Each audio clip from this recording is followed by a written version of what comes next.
Hi there, this is Jonathan Ginsberg, and I'd like to talk to you today about bankruptcy for seniors. And we get a lot of calls from people, sometimes from the senior citizen, sometimes from an adult child, asking about bankruptcy. Usually what prompts the call or are the harassing phone calls, the collection calls by creditors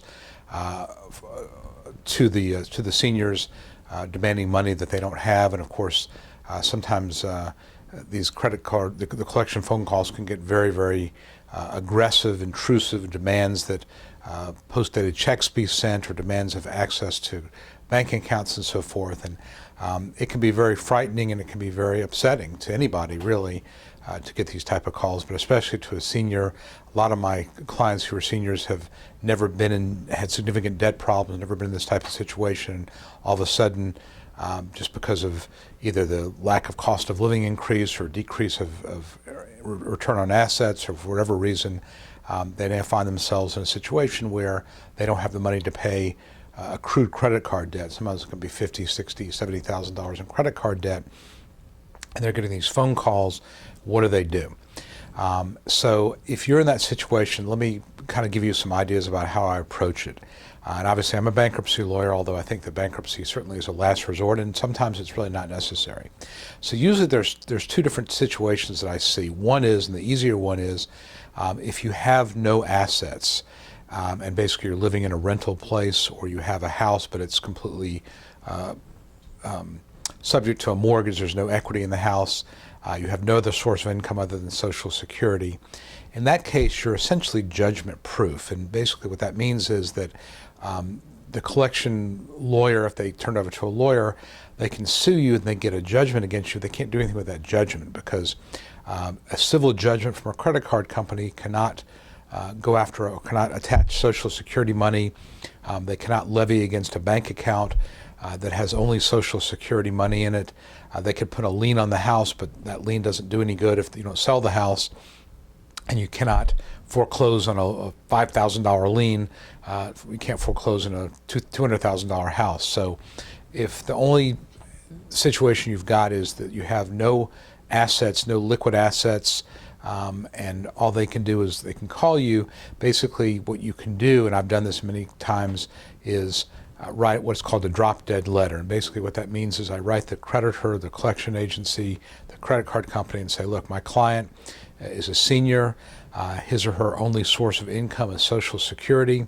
Federal law says that you cannot levy on Social Security money. You cannot levy on a bank account with Social Security money. So there's really nothing you can do. You're not going to get paid. If the situation changes, my client wins the lottery, we'll talk. But other than that, just put this into uncollectible status and write it off. And believe it or not, I've had a lot of success with that. I've had a number of clients and I get a phone call or a letter back saying, we've decided to put this in uncollectible status, and never hear from them again. So if you have no assets, if you're not liquid at all, we can write this letter, I can write this letter, and I'd say 80% of the time makes everything kind of go away. Now, I would tell you one thing that's really important, and that is if you have a bank account and your Social Security money goes in that, you don't want to put any other money in that account, because once it is commingled with other funds, it is subject to claim by creditors. So what you can do is there's something called a sub-account. If you go to your bank and you say, look, I want to put an account just for my Social Security money, they can do that at little or no fee, and then any other money you have in there, that's at risk. But if it's $400 or $500, it's not that big of a deal, but you don't want your Social Security money to be at risk. So if you have no assets, you have nothing liquid, no equity, nothing that can be easily liquidated, then a drop-dead letter in many cases makes it go away. No need to file bankruptcy. Sometimes people still do file bankruptcy just to get rid of the phone calls and put an end to it once and for all. And those bankruptcies are very simple. They go through very easily without any kind of problems. So if that's the situation, that's an easy situation. A little more difficult situation is one where I have a client who is asset rich but cash poor, meaning that he or she may have a paid-for house for $200,000 or $300,000, have Social Security, may have some fixed investments, some bonds, some interest coming off CDs, whatever, but nothing that's really that liquid. And there may be $20,000, $30,000, $40,000 in credit card debt.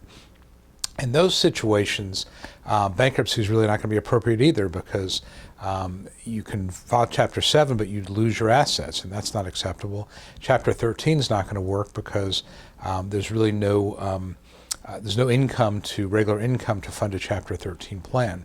So in those cases, what I tell people to do is, to the extent that we can write a drop-dead letter, that there's nothing liquid, we do that. Otherwise, I may refer that person to an asset protection attorney. You've got to be very, very careful about transferring assets out of your name, but there are some situations you can create a trust. That's really not my area of practice, but I can certainly recommend people, and you want to protect yourself as best you can. Sometimes we can work out payment plans, so there's always options. The key with those situations, so if you have assets but no income, the key is to get to an attorney early. Don't wait until you're sued, because when it's early on, when you start to realize there's going to be a problem, then you have a little flexibility to do things. Again, create a trust, spendthrift trust, things like that.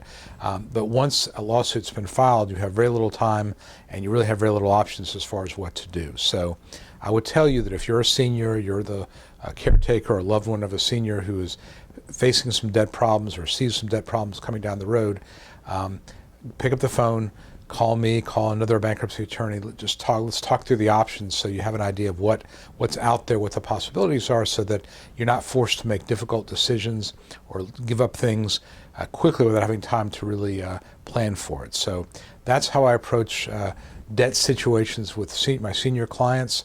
And again, I'm very sympathetic to the fact that most of my clients who are senior citizens never in a million years thought they'd be talking to a bankruptcy lawyer, and I'm real sensitive to that, and I try to make it as straightforward and painless as possible. But there are times when talking to a bankruptcy lawyer like me can be very helpful in obtaining peace of mind, to make life more livable, to live with some dignity, and there's no reason to let a bill collector or other collection lawsuit lawyer make life miserable for you when there are possibly options, but you won't know unless you pick up the phone and call me. So hope this has been helpful. Again, my name is Jonathan Ginsberg.